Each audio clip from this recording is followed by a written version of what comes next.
नमस्कार, मैं अमित आप सबका बहुत बहुत स्वागत करता हूँ। घर घर शिव पुराण, हर घर शिव पुराण। मेरा बस एक ही उद्देश्य है कि हर घर में भगवान शिव की महाशिव पुराण का पाठ किया जाए, और अगर कोई लोग पाठ नहीं कर पाते हैं किसी कारणवश, तो वो पाठ को सुन लिया करें। इसी उद्देश्य को लेकर मैंने भगवान शिव की महाशिव पुराण का आरंभ किया है। अब हम आगे बढ़ने से पहले हमारा श्री शिव महात्म्य का पाठ चल रहा है। पिछली वीडियो हमने पहले और 2 अध्याय का अध्ययन किया है। अब हम तीसरे अध्याय की ओर बढ़ेंगे, लेकिन उससे पहले मैं आपसे यही कहूँगा कि जैसे कि हमने पिछले 2 अध्यायों में पढ़ा है कि हमें शिव महापुराण का पाठ जरूर करना चाहिए। जैसे कि चंचुला देवी ने भी शिव महापुराण का पाठ सुना, तभी उनको मुक्ति की प्राप्ति हुई। इसलिए हमें अपने कष्टों को दूर करने के लिए भगवान शिव महापुराण का पाठ पढ़ना या सुनना जरूर चाहिए। तो मैं आपसे अनुरोध करता हूँ कि आप लोग जरूर सुना करें इस पाठ को। श्री शिव महात्म्य के अब हम लोग तीसरे अध्याय की ओर बढ़ेंगे। आज हम लोग तीसरा अध्याय शुरू कर रहे हैं। चंचुला की प्रार्थना से ब्राह्मण का उसे पूरा शिव पुराण सुनना और समय अनुसार शरीर छोड़कर शिवलोक में जा चंचुला का पार्वती जी की सखी एवं सुखी होना। ब्राह्मण बोले, नारी, सौभाग्य की बात है कि भगवान शंकर की कृपा से शिव पुराण की इस वैराग्य युक्त कथा को सुनकर तुम्हें समय पर चेत हो गया है। ब्राह्मण पत्नी, तुम डरो मत, भगवान शिव की शरणों में जाओ। शिव की कृपा से सारा पाप तत्काल नष्ट हो जाता है। मैं तुमसे भगवान शिव की कीर्ति का युक्त उस परम वस्तु का वर्णन करूंगा, जिससे तुम्हें सदा सुख देने वाली उत्तम गति प्राप्त होगी। शिव की उत्तम कथा सुनने से ही तुम्हारी बुद्धि इस तरह पश्चाताप से युक्त एवं शुद्ध हो गई है, साथ ही तुम्हारे मन में विषयों के प्रति वैराग्य हो गया है। तत्पश्चाताप ही पाप करने वाले पापियों के लिए सबसे बड़ा प्रायश्चित है। सत्पुरुषों ने सबके लिए पश्चातापों को ही समस्त पापों को शोधक बताया है। पश्चाताप से ही पापों की शुद्धि होती है। जो पश्चाताप करता है वही वास्तव में पापों को प्रायश्चित करता है, क्योंकि सत्पुरुषों ने समस्त पापों की शुद्धि के लिए जैसे प्रायश्चित का उपदेश किया है, वह सब पश्चाताप से संपन्न हो जाता है। जो पुरुष विधि पूर्वक प्रायश्चित करके निर्भय हो जाता है पर अपनी कुकर्म के लिए पश्चाताप नहीं करता, उसे प्रायः उत्तम गति नहीं प्राप्त होती। परंतु जिसे अपने हार्दिक पश्चाताप होता है, वह अवश्य उत्तम गति भागी होता है, इसमें संशय नहीं है। इस शिव पुराण की कथा सुनने से जैसे चित्त शुद्धि होती है, वैसी दूसरी उपन्यासों से नहीं होती। जैसे दर्पण साफ करने पर निर्मल हो जाता है, उसी प्रकार इस शिव पुराण की कथा चित्त अत्यंत शुद्ध हो जाता है, इसमें संशय नहीं है। मनुष्य के शुद्ध चित्त में जगदम्बा पार्वती सहित भगवान शिव विराजमान रहते हैं। इससे वह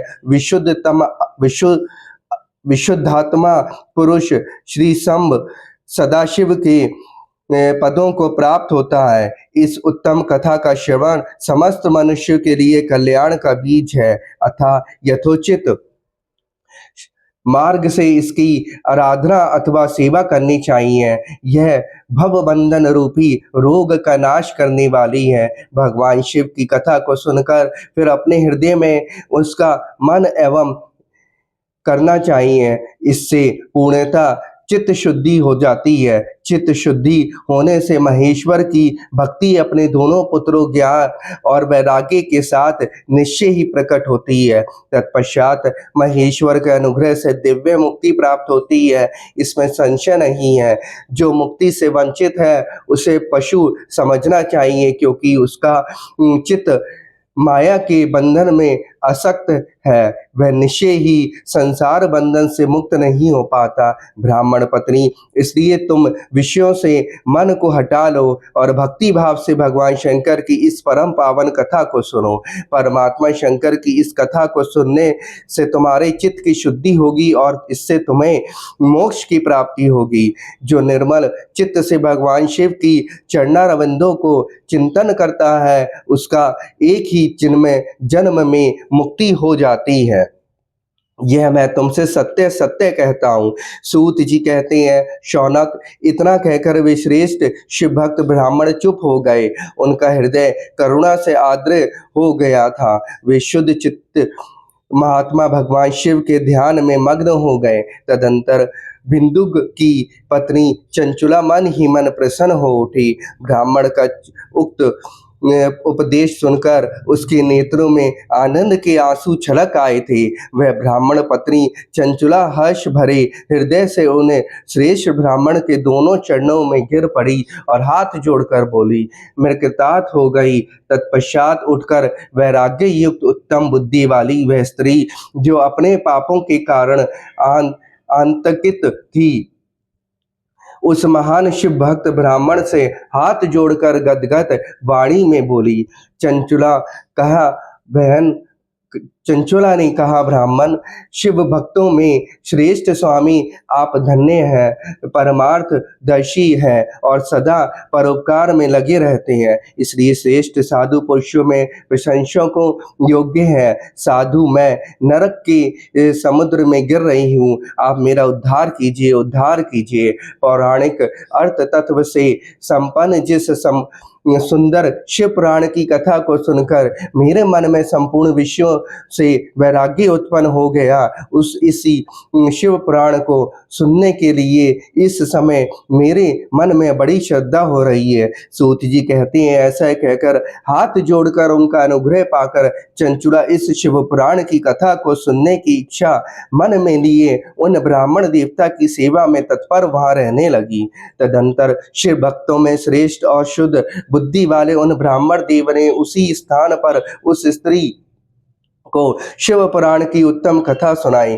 इस प्रकार उस गोकर्ण नामक महाक्षेत्र में उन्हीं श्रेष्ठ ब्राह्मण से उसने शिव पुराण की वह परम उत्तम कथा सुनी, जो भक्ति, ज्ञान और वैराग्य को बढ़ाने वाली तथा मुक्ति देने वाली है। उस परम उत्तम कथा को सुनकर वह ब्राह्मण पत्नी अत्यंत कृतार्थ हो गई, जिसका चित्त शीघ्र ही शुद्ध हो गया। फिर भगवान शिव के अनुग्रह से उसके हृदय में शिव के सगुण रूप का चिंतन होने लगा। इस प्रकार उसने भगवान शिव में लगी रहने वाली उत्तम बुद्धि पाकर शिव के सच्चिदानंद में स्वरूप का बारंबार चिंतन आरंभ किया। तत्पश्चात समय के पूरे होने पर भक्ति, ज्ञान और वैराग्य से युक्त हुई चंचुला ने अपने शरीर को बिना किसी कष्ट के त्याग दिया। इतने में ही त्रिपुर शत्रु भगवान शिव का भेजा हुआ एक दिव्य विमान दूत गति से वहां पहुंचा, जो उनके अपने गणों से संयुक्त और भांति भांति के शोभा साधनों से संपन्न था। चंचुला उस विमान पर आरूढ़ हुई और भगवान शिव के श्रेष्ठ पार्श्व दोनों से उसे तत्काल शिवपुरी में पहुंचा दिया।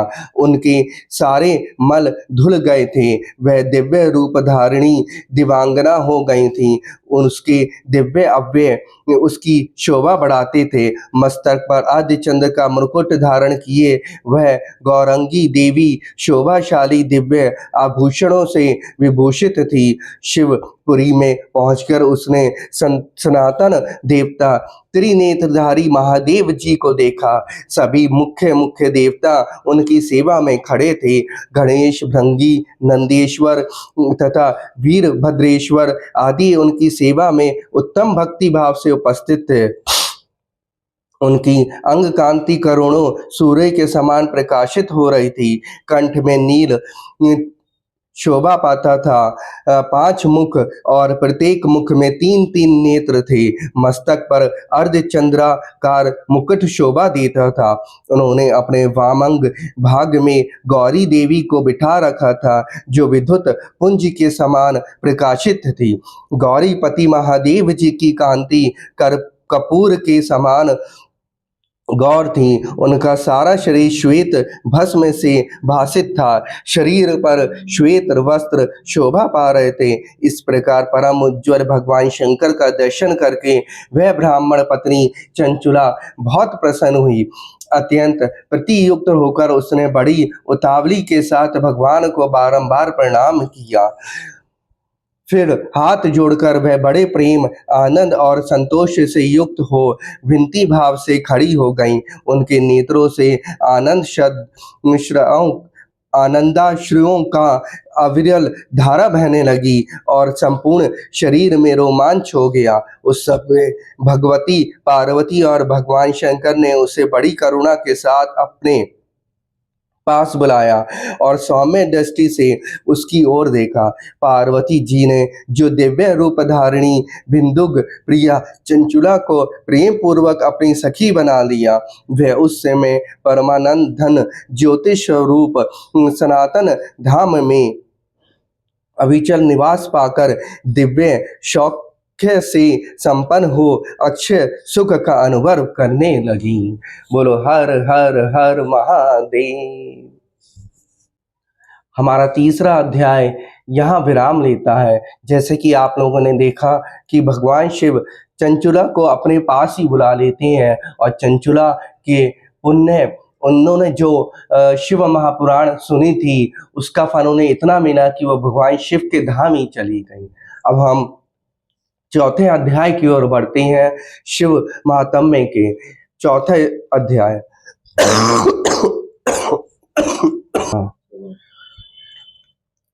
चंचुला के प्रयत्न से पार्वती जी की आज्ञा पाकर तुमरुका का विंध्य पर्वत पर शिव पुराण की कथा सुनकर बिंदुक का पिशाच योनि से उद्धार करना तथा उन दोनों दंपत्ति का शिव धाम में सुखी होना।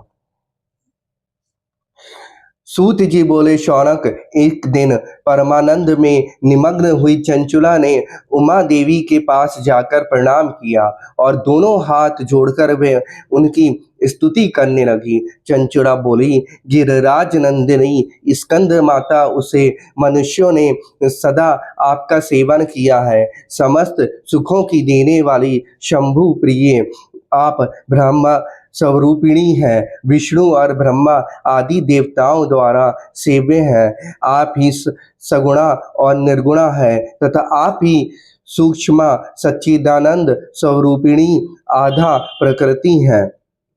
आप ही संसार की सृष्टि, पालन और संहार करने वाली हैं। तीनों गुणों को आश्रय भी आप ही हैं। ब्रह्मा, विष्णु और महेश्वर, इन तीनों देवताओं का आवास स्थान तथा उनकी उत्तम प्रतिष्ठा करने वाली पराशक्ति आप ही हैं।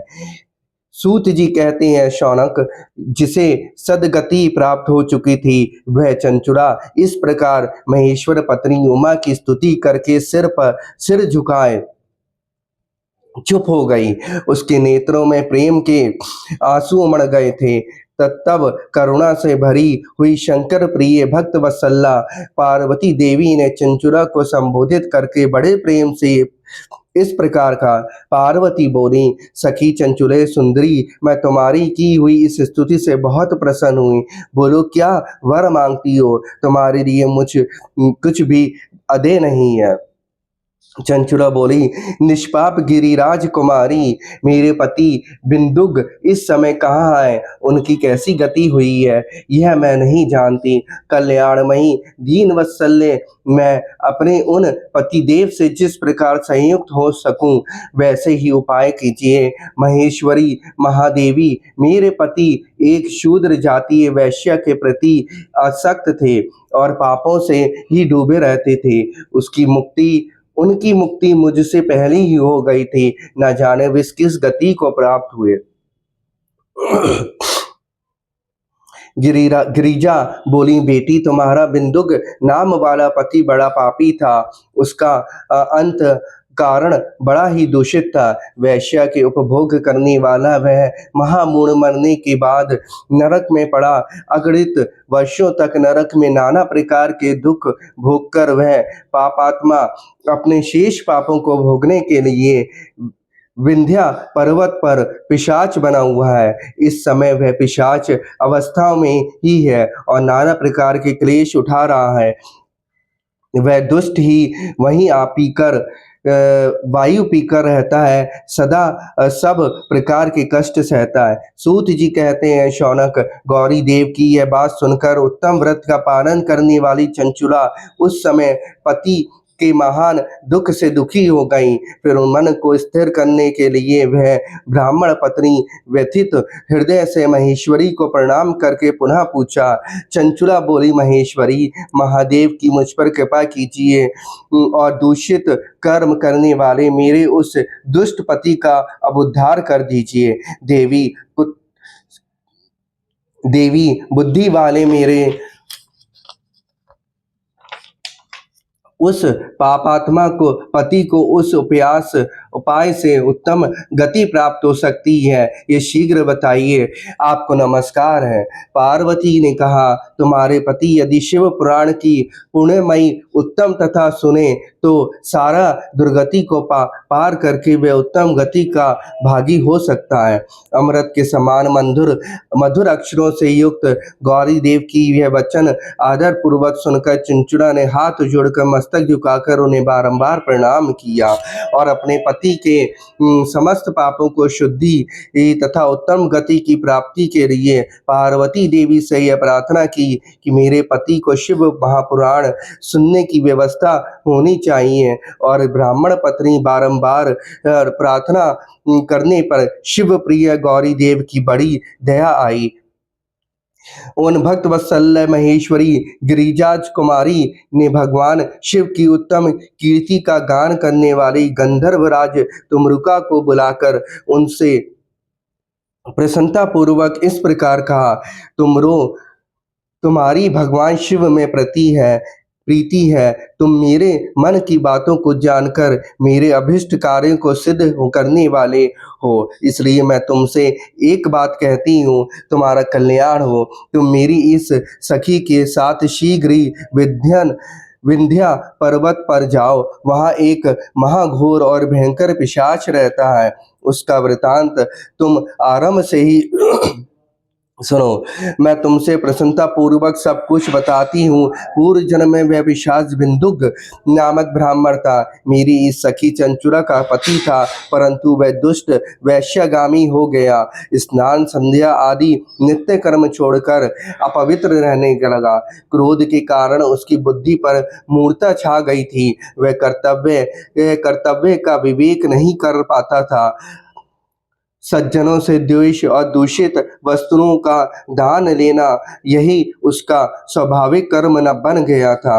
वे अस्त्र शस्त्र लेकर हिंसा करता, बाएं हाथ से खाता, दीनों को सताता और क्रूरता पूर्वक पराये घोर में आग लगा देता।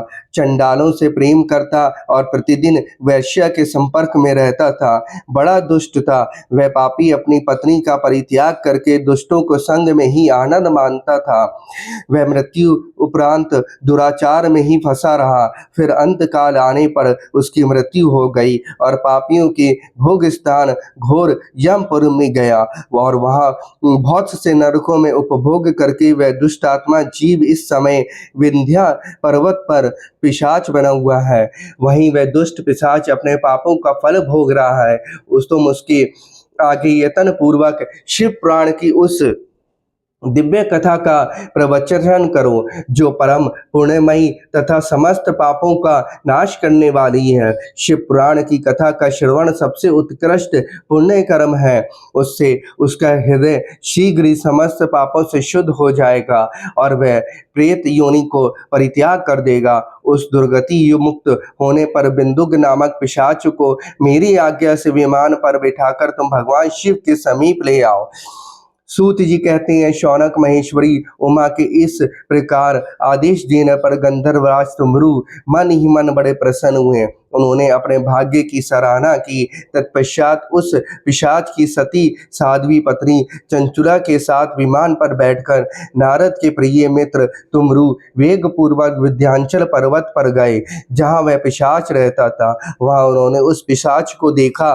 उसका शरीर विशाल था, थोड़ी बहुत बड़ी थी, और वह कभी हंसता, कभी रोता, कभी उछलता था। उसकी आकृति बड़ी विकराल थी। भगवान शिव की उत्तम कीर्ति का गान करने वाले महाबली तुमरू ने उस अत्यंत भयंकर पिशाच को पाशों द्वारा बांध लिया। तदंतर तुमरू ने शिव पुराण की कथा बाँचने का निश्चय करके महोत्सव युक्त स्थान और मंडप आदि की यह रचना की। इतने में ही संपूर्ण लोकों में बड़े वेग से यह प्रचार हो गया कि देवी पार्वती की आज्ञा से एक पिशाच का उद्धार करने के लिए उद्देश्य से शिव महापुराण की उत्तम कथा सुनने के लिए तुमरू विंध्याचल पर्वत पर गए हैं। फिर तो उस कथा को सुनने के लिए लोभ से बहुत ही से देवर्षि भी शीघ्र वहां जा पहुंचे। आदर पूर्वक शिव पुराण का सुनने के लिए आए हुए लोगों का उस पर्वत पर बड़ा अद्भुत और कल्याणकारी समाज जुट गया। फिर तुमरू ने उस पिशाच को पाशों में बांधकर आसन पर बिठाया और हाथों में वीणा लेकर गौरी पति की कथा का गान आरंभ किया। पहली अर्थात विद्येश्वर संहिता से लेकर 7वीं वायु संहिता तक महामत महात्म्य सहित शिव पुराण की कथा का उन्होंने स्पष्ट वर्णन किया। सातों संहिताओं सहित शिव पुराण का आदर पूर्वक श्रवण करके वे सभी श्रोता पूर्णता कृतार्थ हो गए। उस परम पुण्य में शिव पुराण को सुनकर वह पिशाच ने अपने सारे पापों को धोकर और पौशाचिक शरीर को त्याग दिया। फिर तो शीघ्र ही उसका रूप दिव्य हो गया, अंग कांति गौरव वर्ण की हो गई, शरीर पर श्वेत वस्त्र तथा सब प्रकार के पुरुषोचित आभूषण उसके अंगों को आभासित करने लगे। वह त्रिनेत्रधारी चंद्रशेखर रूप हो गया। इस प्रकार दिव्य देहधारी होकर श्रीमान बिंदुक अपनी प्राण वल्लभा चंचुला के साथ स्वयं भी पार्वती वल्लभ भगवान शिव का गुणगान करने लगा। उसकी स्त्री को इस प्रकार दिव्य रूप से सुशोभित देख वे सभी देवऋषि बड़े विस्मित हुए। उसका चित्त परमानंद से परिपूर्ण हो गया। भगवान महेश्वर का वह अद्भुत चरित्र सुनकर वे भी श्रोता परम कृतार्थ हो प्रेम पूर्वक श्री शिव का यशोगान करते हुए अपने अपने धाम को चला गया। दिव्य रूपधारी श्रीमान बिंदुक भी सुंदर विमान पर अपनी प्रियतमा को पास बैठकर सुखपूर्वक आकाश में स्थित हो बड़ी शोभा पाने लगा। तदंतर महेश्वर के सुंदर एवं मनोहर गुणों का गान करता हुआ वे अपनी प्रियतमा तथा तुमरुका के साथ शीघ्र ही शिव धाम में जा पहुंचा। वहां भगवान महेश्वर तथा पार्वती देवी ने प्रसन्नता पूर्वक बिंदुक का बड़ा सत्कार किया और उसने अपने पार्षद बना लिया। उनकी पत्नी चंचुला पार्वती जी की सखी हो गई। उस धनीभूत ज्योति स्वरूप परमानंद में सनातन धाम में अविचल निवास पाकर वे दोनों दंपत्ति परम सुखी हो गए। अब हमारा ये शिव महात्म्य का चौथा अध्याय भी हमने आज पूर्ण कर लिया है। जैसे कि आपने इसमें देखा सुना होगा कि कैसे प्रेत योनि में रहने के बाद भी बिंदुक जो है वो शिव महापुराण को सुनकर भगवान शिव के धाम तक पहुंच गया। इसलिए मैं आपसे यही अनुरोध कराऊंगा कि हमें भी शिव महापुराण का पाठ जरूर करना चाहिए ताकि हमारे सारे कष्ट दूर हो जाए। बोलो श्री शिवाय नमस्तुभ्यं। हर हर महादेव।